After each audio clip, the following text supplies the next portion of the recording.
My name is Debbie Barnett, and I am about all things Mahjong, basically, and have been for a good part of my life. I started playing in my 20s, teaching in 2006, wrote my book in 2019, started my online Mahjong school. It's still the only one like it in the world, actually, which is kind of crazy, but it still is. Yeah. A wonderful teaching tool and came in Mm-hmm. very handy during COVID. COVID when people couldn't get out and play. So then I started MahjCon, which I had originally started with a partner. And then now I'm actually doing it on my own. And it's all about events, Mahjong events, online, in person. I'm going and trying to mute everybody right now just to make sure, because sometimes background noise and stuff gets in the way. It looks like everybody's muted. Okay, perfect. And I'm going to share at the end a little bit about the October MahjCon event, because I would love to see some of you guys there. It's so great when I get to meet people that I only see on Zoom and connect with on Facebook. So great to meet people in person. It really is one of the greatest feelings. And that's probably the highlight of what people say about coming to, any of these events, is they finally get to meet people they've not met in person and actually get to hug. And now that COVID's there, but it's not like it was. We're not afraid to hug anymore, which is wonderful. So I do these events monthly, sometimes more than once a month, depending on what's going on. Sometimes if I'm a little behind, I like to catch up and do more than one. And this situational awareness, the big words get to me, it is just a lot of fun. And I do want to make this interactive. So please, like I said earlier, for those that came in late, grab your chat box and move it somewhere to the side so it's right there for you, getting ready, to make a comment or share your thoughts or whatever. Because look, I know a bit, but I don't know it all. None of us do. So this is all about sharing our knowledge. Whenever I do anything, I am always open to suggestions, help, whatever it is that you want to, give here, because this is really an open forum for everybody to get as much out of as they can. So I'm going to go ahead and share my screen so I can start the presentation. And so this is all about situational awareness. So let's go ahead and start our slideshow. Here we go. Situational awareness. It unleashes skills that will change the way you play the game. And this is the truth.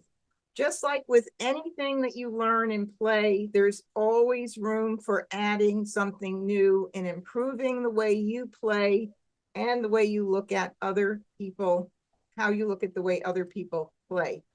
So let's talk about some definitions. What is situational awareness? Well, simply put, it's being aware of what's going on around you. Now, when we're new players, we have a hard time concentrating on anything else but what's going on in or on our rack, let alone what's going on with other players. And what is a tell? A tell is an unintentional cue that gives others insight into one's thoughts. We're going to go through a lot of these things. A tell is a change in a player's behavior through verbal communication or physical cues. It can provide valuable information about what is going on with your opponent's hands. It provides valuable information to your opponents about what's going on with your hand. And it allows an observant player to gain an advantage if they understand the meaning of other players' tells. And I just want to give a quick shout out and welcome to everybody who's joined on YouTube and watching as well. So thank you so much. All right, so here are some verbal tells. Now, while I go through these, I want you to be thinking about some of these things that have gone around the table while you're playing. You might put them in chat, which I hope you do. I may say one of them, or you may have something totally brand new that I have not shared here tonight that you might want to share, because a lot of these are pretty funny. All right, so during the Charleston, how many times do we hear this? Somebody says, "You're going to love this pass." And then you say, "Well, that didn't help me at all," or "You missed me completely." We hear that a lot, right? Well, if you do let somebody know that they missed you completely and it didn't help you, and you pick up those tiles and pass them on immediately, that person who gave you those tiles already has some information.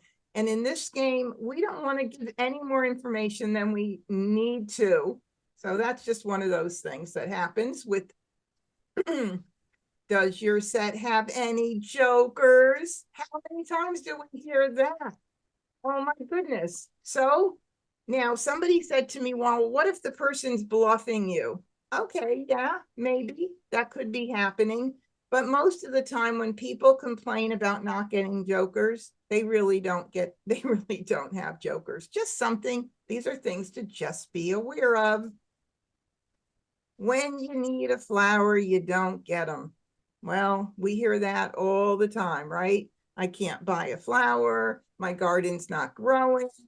You know, those kind of things go on around the table. Again, pretty valuable information that you can plant inside your head to use if you just become aware of these things. Oh, this is a biggie. Great. There goes my hand. All righty. Well, what just got discarded?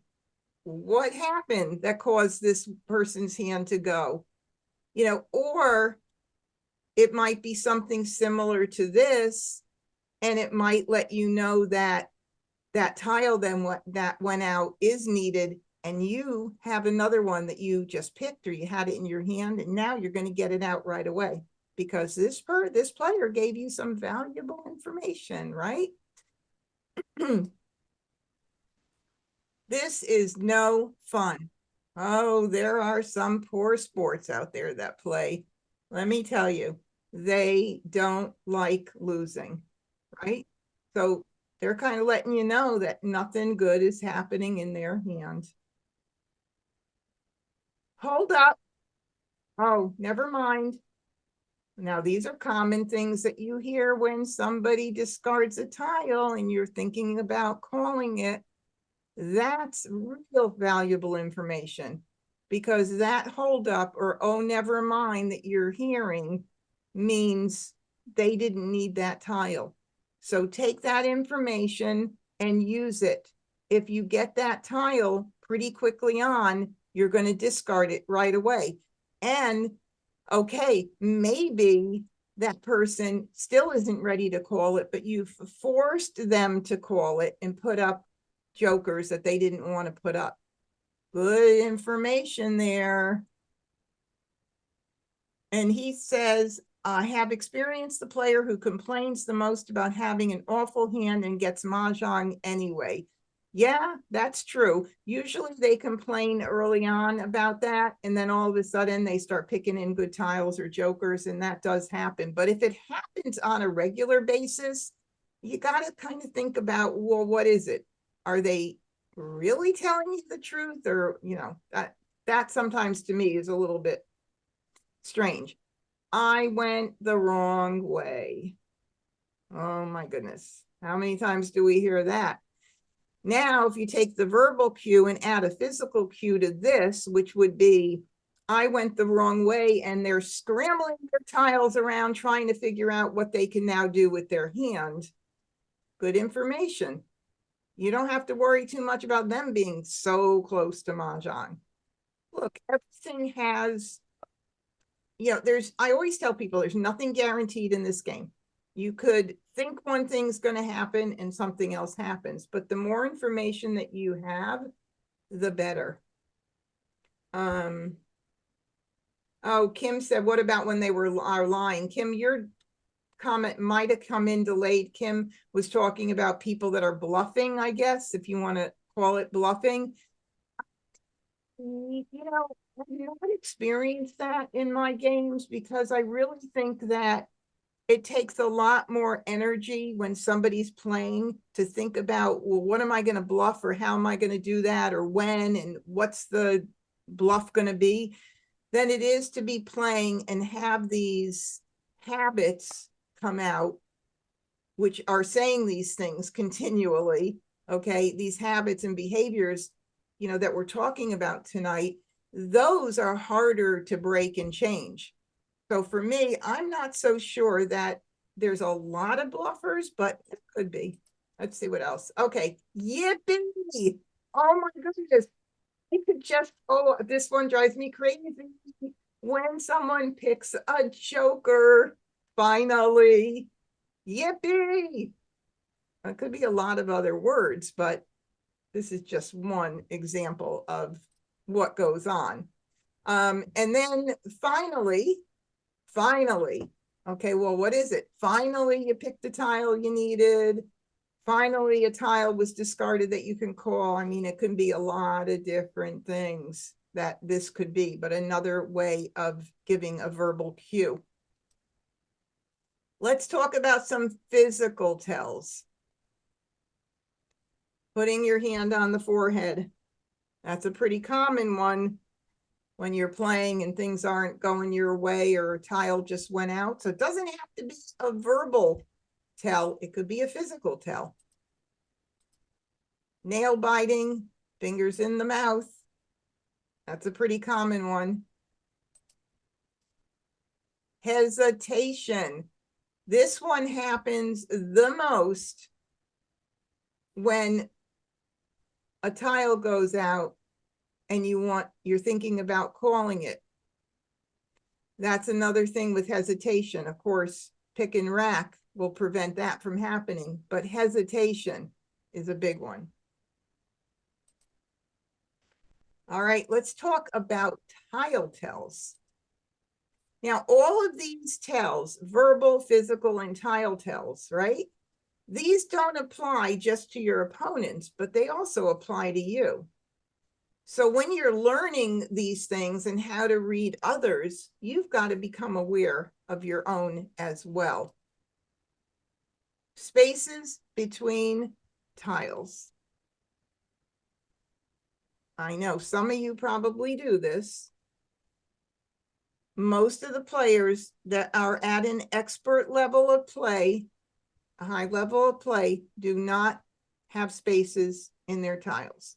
If you are a newer player, beginner through intermediate, you're not at that level yet, definitely takes getting used to. But there are ways that you can avoid the spaces. Let me see if it's on my next screen here. No, it's not. Hold on a second. So there are ways that you can avoid this by turning your tiles upside down, flipping it upside down to where you may need to call a tile. Some people use that to indicate one of their tiles went out.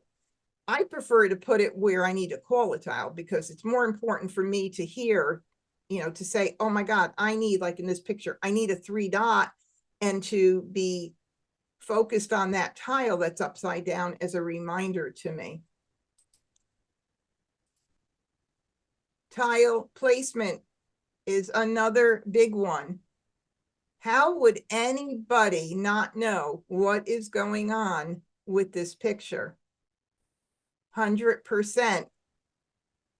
Okay, regardless of how many you have left to discard, if you have your discards all the way over to the right, once you finally have everything else you need and you don't need any more, you know, tiles in your hand, this is a big indication of what's going on. Horizontal tiles. I bet some of you do this. And yes, Agnes, definitely a change in behavior. Definitely. Yeah, okay, I just wanted to make sure I'm looking at these. So horizontal tiles, they're also another big indication. They're almost, I mean, they're pretty much the same as having spaces in your tiles.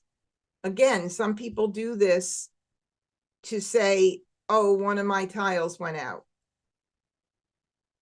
Okay, again, for me, I'd rather know what I need to call than have it indicate what's going out on the table, because I'm always looking. I guess if you need to have that kind of reminder, I guess it would be better for you to do that as a reminder of what's discarded. But for me, I need to see that tile, and I don't want to miss a discard. And I've missed them. I know that we've all missed them. So next one up here. So this is what I was talking about a little earlier. I just exaggerated the size of the tile here. Instead of having spaces, just flip your tiles upside down. I do this for tiles that I'm ready to call on. I do this for my discards. I've just been doing that forever, and it seems to work really well for me. If you have another way without having to put spaces or turn your tiles sideways, please do so. But otherwise, you've got to figure something out to get those gaps together. Very important. Okay, tile placement. Jokers at the beginning of a rack. It's okay when you're setting your tiles up, because nobody knows where those jokers are. But what happens if you pick a joker during the game? Do you take it right away and go bam right there? Or do you take that tile and put it down at the end and leave it there for a while? And while everybody's picking and discarding, you could move it in a couple tiles and then a couple more until eventually you get to the front. Then nobody really pays attention once the game is going on. So that's a really important thing. So when you get, let's see if my tile, oh, it worked. Oh, cool. I have to do that again. It was fun trying to figure out. So if you pick a tile in and it is the tile you need, which goes here with your 3 dot, do you take the tile and stick it in the middle of your tiles right away? That's another telling thing to everybody else who's there. Oh boy, she just got another tile that goes in her hand. Oh boy, she just got another tile. And then, you know, they know that you're getting closer. And then once you have exposures, you've got more to tell.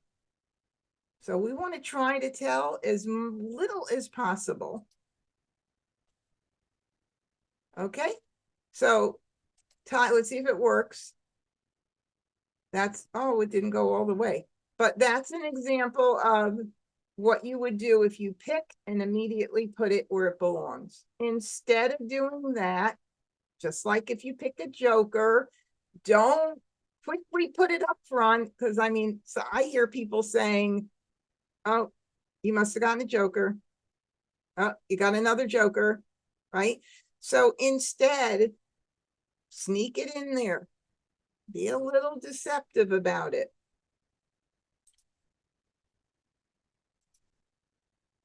Okay, and there's another example of putting a tile that you just got right into place and filling one of your gaps.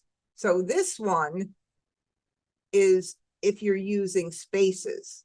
Now it's filled in a gap. So as exposures are up and you see what's, look, you have the greens here. You have the 1 and the 3, right? Now you have another single tile and you have a big space here. And you have a grouping of 3 with a space in your discard. I mean, somebody watching this is going to know exactly what you're doing. So try. These are things you got to try. Okay, so situational awareness. I keep having a problem with that big word for some reason. Situational awareness and critical thinking. Okay. So first thing we want to do is observe. Now, this does take time, but once you start being aware, it will be amazing. You're going to see so many things that you never saw before. Once you observe what's going on, you then want to analyze the situation. So to your best of your ability, you could pretty much guess or tell or figure out what may be going on with your opponent's hand. And then you want to decide what you're going to do with that information. Oh, there's a time and a place in Mahjong when a decision has to be made. We all know that. Tonight's episode is not about that, but certainly depending on the information that you're getting, the verbal and tile tells that you're receiving from your opponents, depending on what part of the game you're in, it's going to help you make a big, big decision. And then, of course, once you've decided, you're going to take action, and then you're kind of starting all over again. So you're constantly observing, analyzing, deciding, and taking action.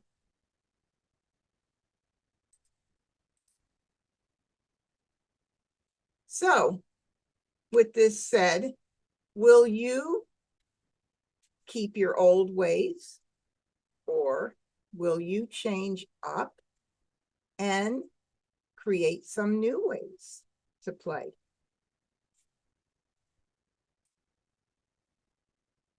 All right, so before I want to open the floor up to talking a little bit about this, and please do, and actually, let me just see how many people we have here tonight. We don't have a whole lot, so if we want to unmute and talk openly about this kind of stuff, we definitely can.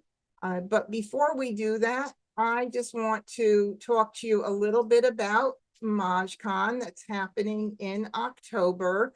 It is a 1, 2, or 3-day event that you can attend socially or a tournament attendee. Lots of fun. The Villages is a fun place to come visit. If you've never been, a great girl getaway vacation, come with your husband, even if he doesn't play. There is so much to do around here that he'll have plenty to keep him busy.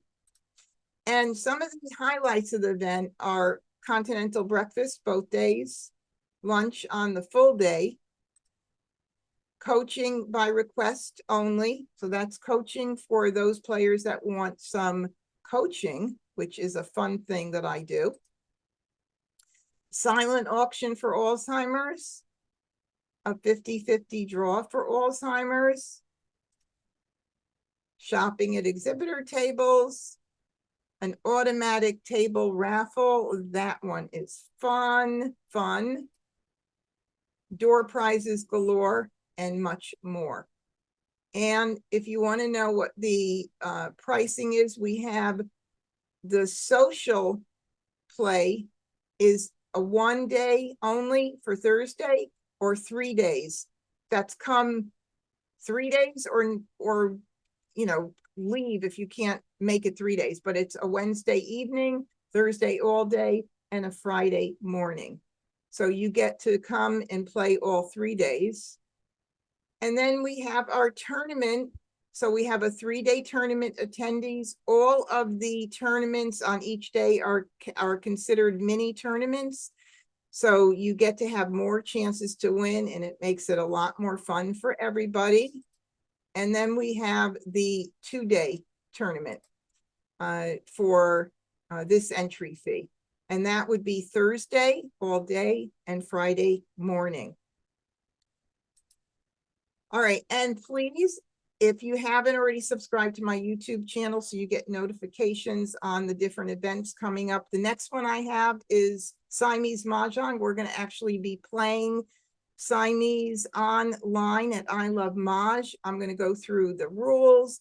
We're going to play the game. I'm going to go through strategy. It's going to be a whole lot of fun. So please consider joining me. That's the next event. And I think the event is definitely already posted, but I'm not sure if the email has gone out yet.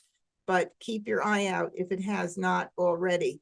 And so please subscribe, click the bell to get notification, and give a thumbs up if you like what you're watching. All right, so I want to open the floor up to anybody who's watching let's talk a little bit about this. Again, I'm going to stop sharing because I think we have a reasonable amount of people where we could definitely do this without you guys having to do it in chat.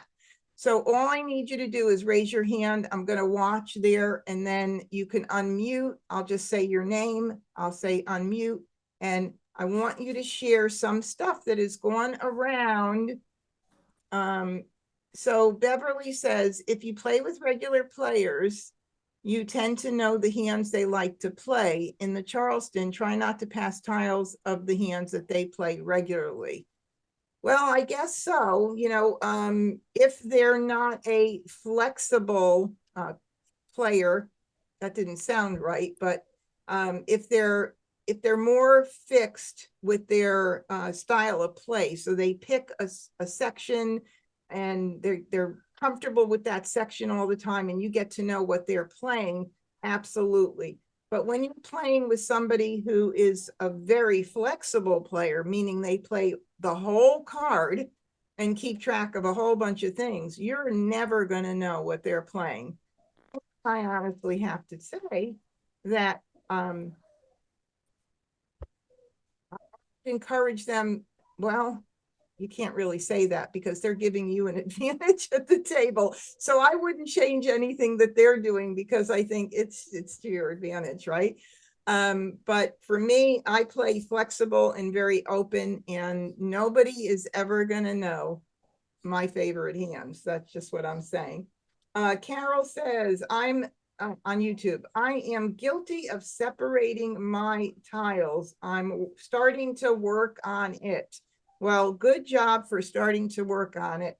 I have a whole nother live stream that I do on habits and behaviors, which is really another fun one. And it is very hard to change our habits. Easy to learn the wrong way.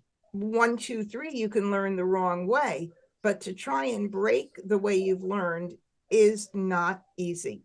So I have a little bit of I don't know, maybe some people might think it's a little tougher way to teach, but I think that my students, and I've taught very many students in my time, will thank me today that I was a little bit tougher on them in the beginning. So when I go around and I'm teaching all my students, I'm putting their tiles together, and I'm showing them how to flip it during the game and what to do instead. And it drives them crazy, but in another couple days, they have no problem because it was a little tough in the beginning, but then they learned how to do it without the spaces. Learning with them, trying to break it, tough.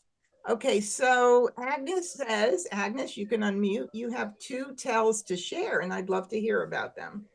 Yes, the first one is all you go through your game and you're picking and racking and picking and racking. And then as you get close to Mahjong, and when you find you pick up a tile, you don't need it, you just pick and throw, pick and throw. People can see the difference in your behavior until you're close to Mahjong. And so I try to teach my students not to do that.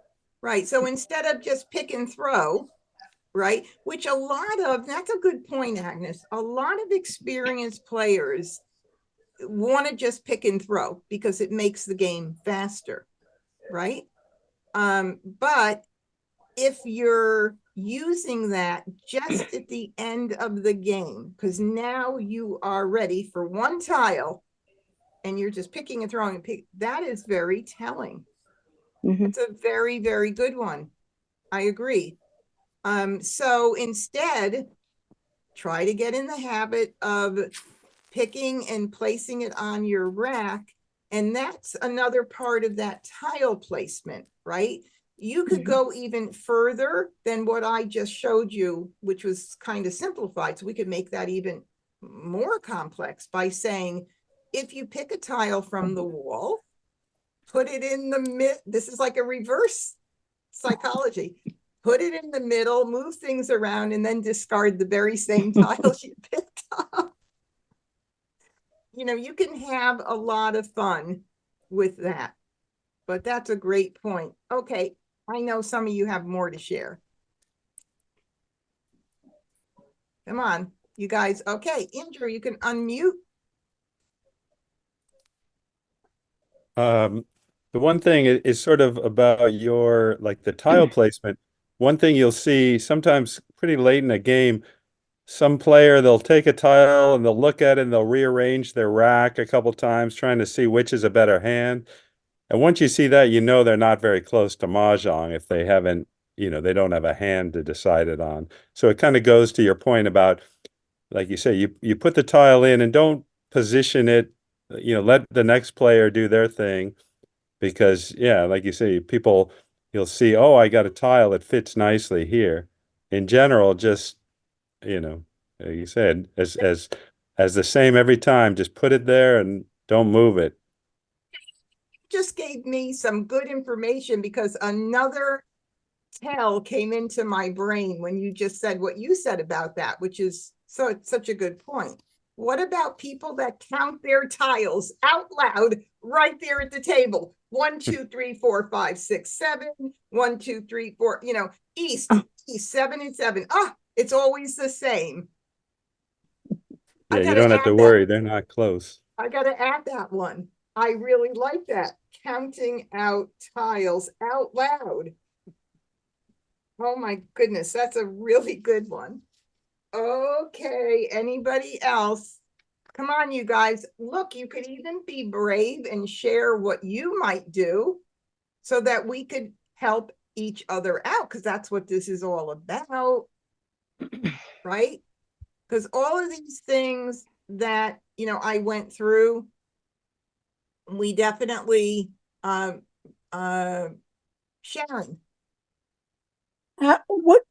What can we do to discourage players from picking a tile, holding it in the air while they're examining their hand, and then discarding it? Mm-hmm. Yeah, and that's on, I have a live workshop, not online, but I'm probably going to eventually do it. I think it might even be already slated, but it's all about that too. And, it's a cute little thing I have with somebody holding a fake hand, holding a tile and shaking it. But yeah, that's a real biggie for people doing that. I don't know how to convince somebody that you need to close that window of opportunity. And, I tell my students, I try to joke about a lot of stuff because then they remember. I'm like, why are you admiring the tile? It's not that pretty. Put the tile in your rack and then decide what you're going to do with it. But they do, they can't, again, it's another habit that has been formed. Where did they learn? How did they learn? Did they learn from a friend?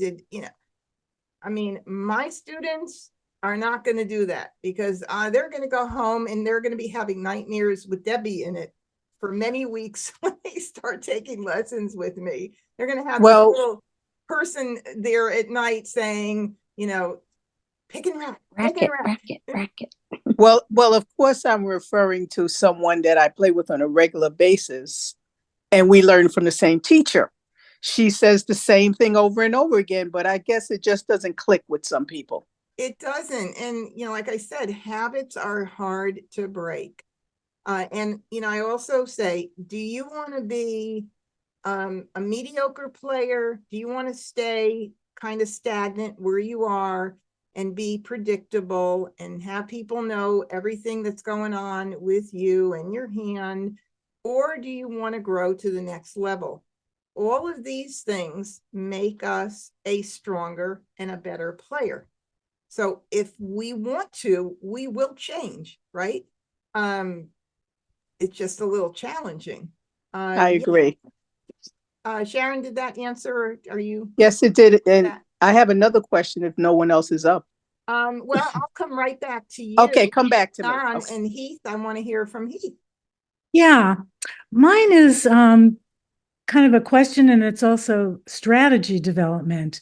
When you're not sure if you want that tile or not, Mhm. and you say wait or hold, you haven't claimed the tile yet.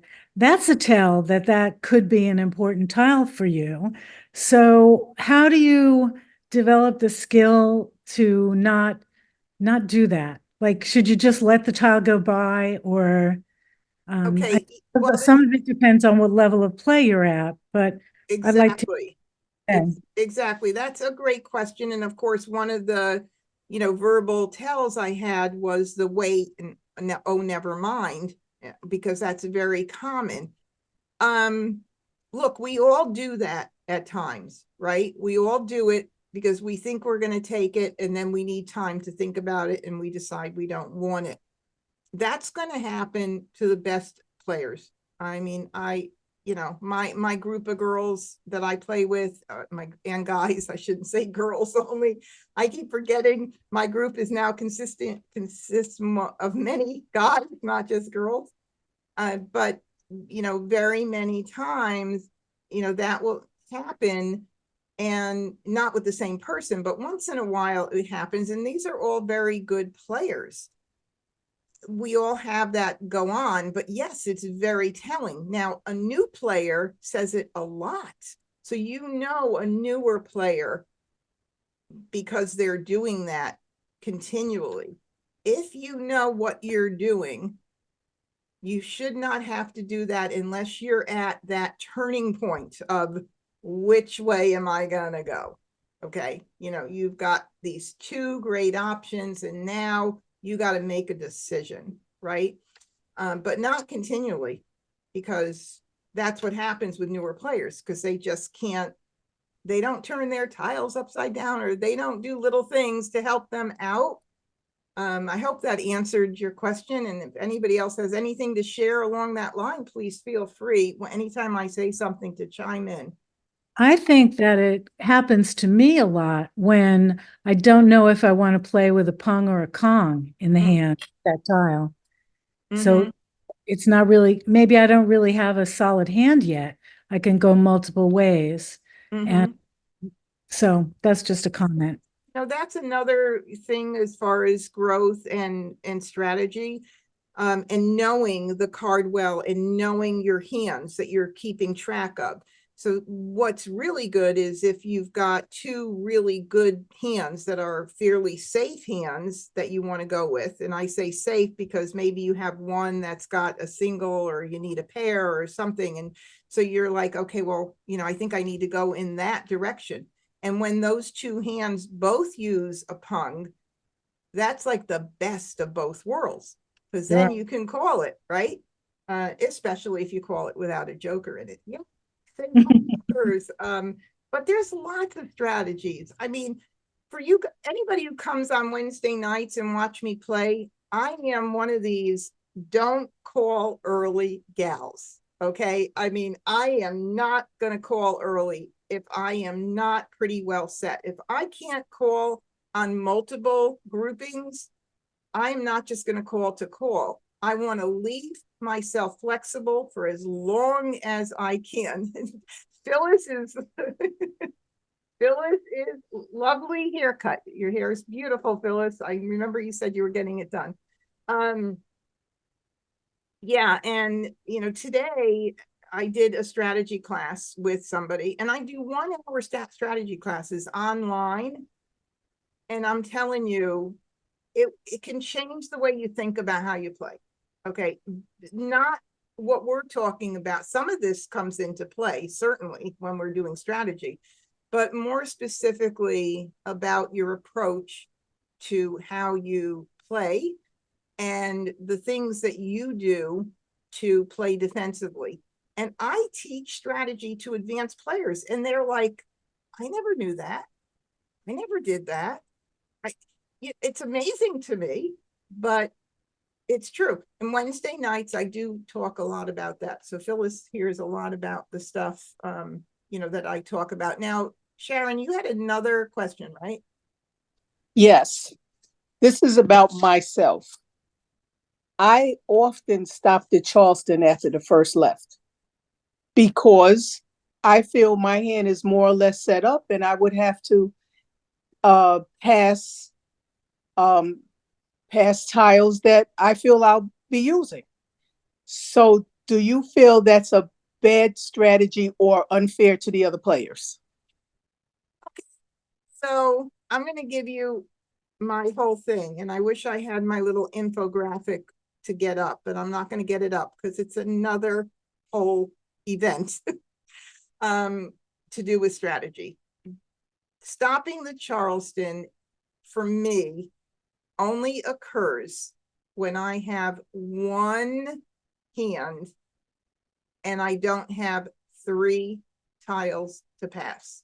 One hand and I don't have 3 tiles to pass, which means I only have 2 tiles or 1 tile to pass. That's often the case when I stopped the Charleston. Well, right, but toward one hand, not multiple. No, one hand.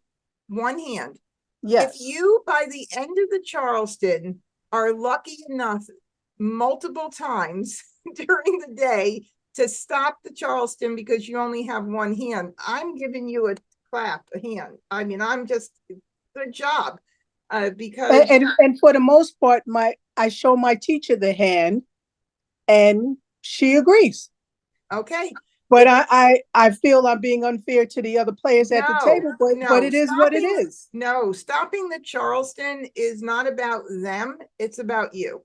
That's number one. Get that straight first, right? It is definitely not about their hand or anything to do with what they're doing. It's you and what is good for you. And if you did want to stop the Charleston just because you wanted to stop it, you could, because there is nothing to say that you can't. But is it wise? It's just like any other thing that you do during the game. Do you want to call the very first tile that goes out because you can call it and your hand is still far from anything? Well, some people are going to do that. Newer players are going to do that. No doubt about it. But other than that, you don't want to stop it. And you want to stop it if you have that one hand and not 3 tiles passed. Otherwise, you don't want to stop it. You don't want to give up seeing potentially 12 additional tiles. Okay. Nine No. for sure, and up to 12 with the optional. All right. Thank you. Yeah. I have a follow-up on that because I think that the way I was taught was that you don't do the second Charleston if you have if you only have 2 tiles that you can pass, because if you have 3 tiles that you can let go of, then you can always just keep passing all 3 tiles that you get. And you might get some more tiles that add to your hand. Whereas if it's only 2 tiles, you really don't want to take the chance of and one of those tiles that you need Right. for. So maybe I didn't say it right. You don't stop the Charleston unless you have one good hand and you don't have 3 tiles to pass. I thought I said it right. No, you did say it that way. Oh, okay. Yeah. So if you have 3 tiles to pass, you continue. If you don't have 3 tiles to pass, you only have 2, you stop it. Does that make sense? Or Yeah, that's clear to me. I don't know okay. how to miss that, Right. but Now, a lot of people say, we might as well talk about this a little more, but a lot of people do say that, well, what happens if I pass 3 tiles and then I get in on my second left a tile that I need? What do I do? Now I only have 2 tiles to pass for the across. It's a must across, right? Okay. So what do? You take one of the tiles from one of your hungs, or if you're fortunate to have a Kong, that might even be better, because then you're pretty guaranteed that somebody else is probably not going to need that tile, right? And then that's going to get discarded early on in the game, and then you call it. And you could call it then early, because obviously if you were thinking about stopping the Charleston, your hand is pretty well formed. Does that make sense? Yep. Okay, good. Kay, did you finish asking your question? You're muted. You're muted, Kay. And I want to address Judy and Grace, and then I think there were a couple. Oh no. Oh, by the way, Carol from YouTube says your hair looks beautiful, Phyllis. Isn't that sweet? Okay, so you're good, Kay, or you do have another question? I do have a question. You talked about not picking and throwing quickly. Yeah. Because everybody will know that you are down to one. So let's reverse that. If I'm playing and one of my opponents is picking and throwing quickly, and I know that they are only one away, what can I do because I know that? How does that advantage me? Well, if they're playing a concealed hand, a singles and pairs or something that's concealed, you could possibly get an idea from what's on the table and what's in other exposures as to what they might need. That's a little bit of a challenge. Better if somebody's playing an exposed hand and has at least one or two exposures up, then you at least can figure out pretty quickly what somebody needs. Now, the quick pick and discard, it's not when somebody plays that way throughout the game. I want to make sure we're clear. There are people that play fast and they do that throughout the entire game. You're never going to know what somebody's doing in that case. It's the ones that pick and rack, and then all of a sudden they're one away, pick, throw, pick, throw, pick, throw. Right. Okay. Now Judy said, is it true that if you're waving a tile in the air, it makes the previous discard available to call? And that is 100% true. The only thing that stops the previous tile that's discarded from being called is when the tile is fully seated on your rack. Down in there, not touching, not tapping, not all that. Well, of course, I've got all this in another presentation, but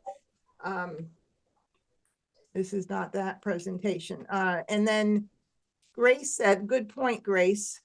Players who pick and throw often miss a joker exchange. Yes, that is very true. So when I teach, Bev, I'll get you what's that?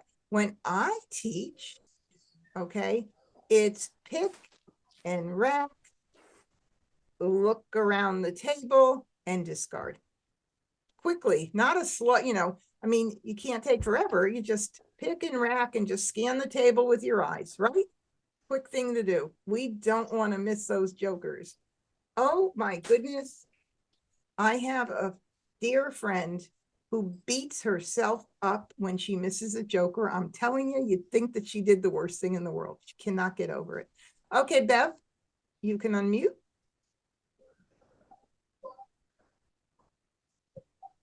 You're still muted. You're still muted, Bev. You got to unclick your little microphone. There we go. So one of my things is if you're waiting for a pair. Yeah. And you're waiting for, say, Mahjong, right? Mm-hmm. And you say you need a 4-band, Mm-hmm. and you pick a joker, but not a joker, but you pick another tile, and you're just waiting for that 4-band to come, Mm-hmm. right? Mm-hmm. and you pick a joker or you pick a tile, right? My thing is, but you need the pair. You need 2 flowers. Okay. My thing is you take one of your 4 bams, unless you're playing a jokerless hand, right? You take one of your 4 bams and throw it instead of throwing the joker, because everybody will know that you're waiting for a flower or a pair. That's a very good point, and that's exactly the way I teach. Okay. Unless, and we have to do that and emphasize, unless you're going for a jokerless jokerless. hand. Because I did Okay. a whole blog once on jokers, and people were like, but what if you're playing a joker? No, Right. it's not about that. Of course, if you're playing a jokerless hand, that's not going to be what you're going to do. But what Bev is saying, in case you guys want me to repeat it, is if you have all of your groupings are set, but you're waiting on a single tile or you're waiting on one of a pair, and you pick the natural tile and you already have everything you need in that grouping, instead of discarding the joker, which puts everybody on alert to say, oh, she discarded a joker, he discarded a joker, that means he's waiting on something, right? So that's a good thing. Instead of doing the joker, do the 4 bam. You got a lot of jokers, you're not going to go jokerless at that point, right, Bev? Exactly. So that's, And my other thing is, like you said, like sometimes I'll play and I know that I can exchange, say, a 4 bam for a joker. And then I'll throw out, say, the 4 bam or something, and they'll be like, oh, there was a 4 bam, you could exchange it. And I was like, oh, I didn't see it. That's my bluff. yeah. So that's a good bluff. Yeah. That's a very good bluff. Oh, I didn't see it. Exactly. Yeah. You know that, there's one new person coming in right now, and somebody else came in the middle. Okay. This is going to be available for replay on YouTube, so you can go watch it, after and get to see it. But anyway, so there was one other thing that I was trying to. Oh, I forgot. Okay, Kay, I think you have another question, or no? Are you done? Well, actually, I'm trying to convert from Wright Patterson to American. Oh, So, boy, that should be an easy conversion for you. okay. My question is, when in the Charleston, if you only want 2 of the 3 that are passing to you, are you allowed to blind pass one onto the next person? You can blind pass on the first left and last right only. Gotcha. Okay, thank you. First left, last right. So it's basically the last move of the first Charleston and the last move of the second Charleston. Gotcha. Thank you. You're welcome. And I saw, Phyllis Nacken. Hey, I just wanted to mention, like, if I have 3 to pass, if I have to pass 3 and I only have 2, if I happen to have a flower, I always pass the flower because I figure there's 8 of them, so chances of me getting it back are good. I don't know if that's right or wrong. No, if I have to put on the screen right now, I would. Yeah, so flowers are one of the most wanted tiles in the game. So if you give a flower in the Charleston, you're giving a gift.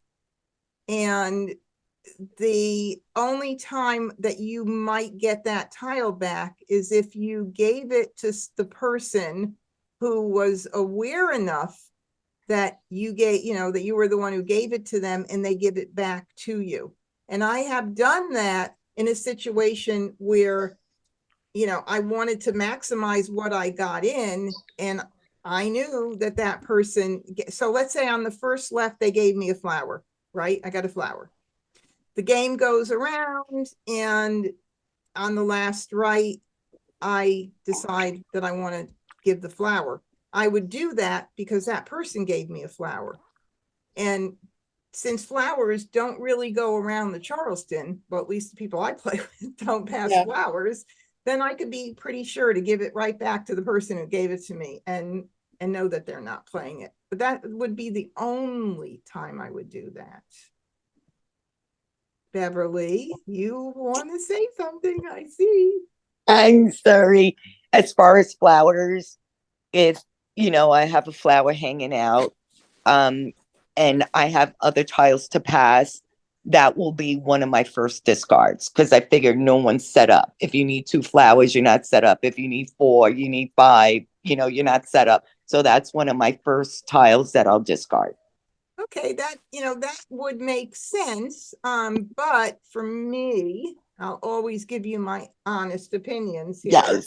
Yes. I don't know how anybody in the very beginning, unless they have one hand that has just fallen into place, would know that they're not going to use a flower. It just, there's so many hands with flowers. So I normally do not know for a while whether I'm going to need that flower. Even if it's a hand, I have one flower and it needs a Kong or maybe even a quint this year. I don't get rid of it if there's an opportunity to play that hand if I do get flowers. Now, if we're starting to get down to the middle of the game and I have not seen any more flowers and my other options for what I'm keeping track of are coming in nicely, then I got to get rid of them. And I do have I know Phyllis knows this. She's seen it work. Okay, I'm going to name it my hot flower strategy. Okay. Does anybody know what that means? Phyllis, you might know once I start telling you. Okay.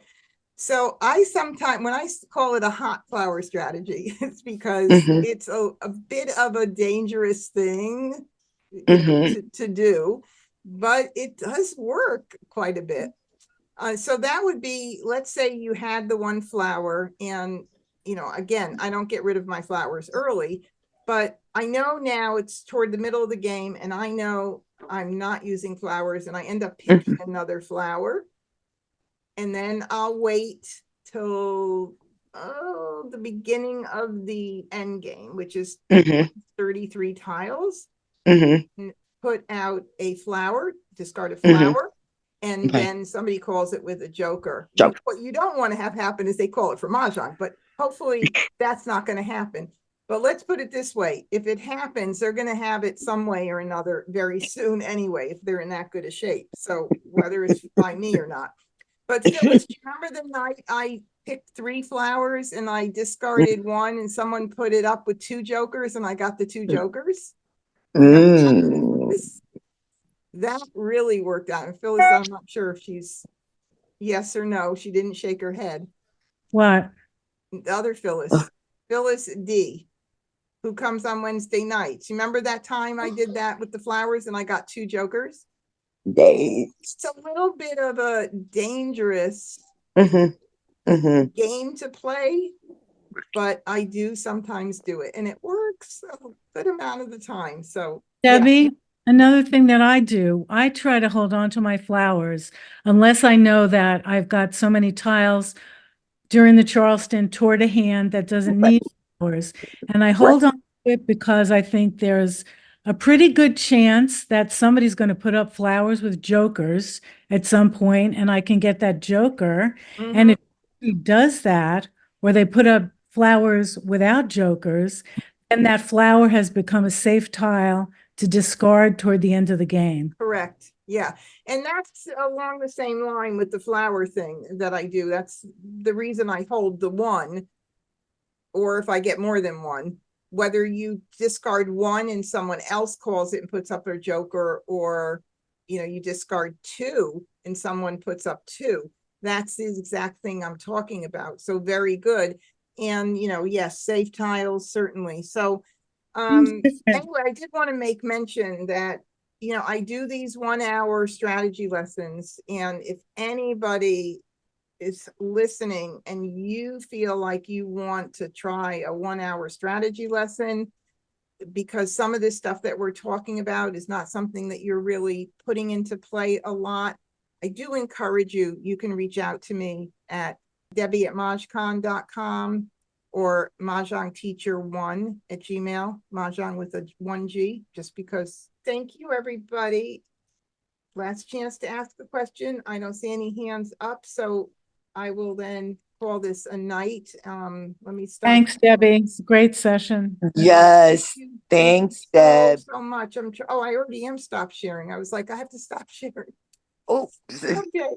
But thank you guys for joining in tonight. It's always a pleasure, and I do hope to see you soon. And come Yeah. in Wednesday nights and join us. It's so much fun. Yep. See you Wednesday.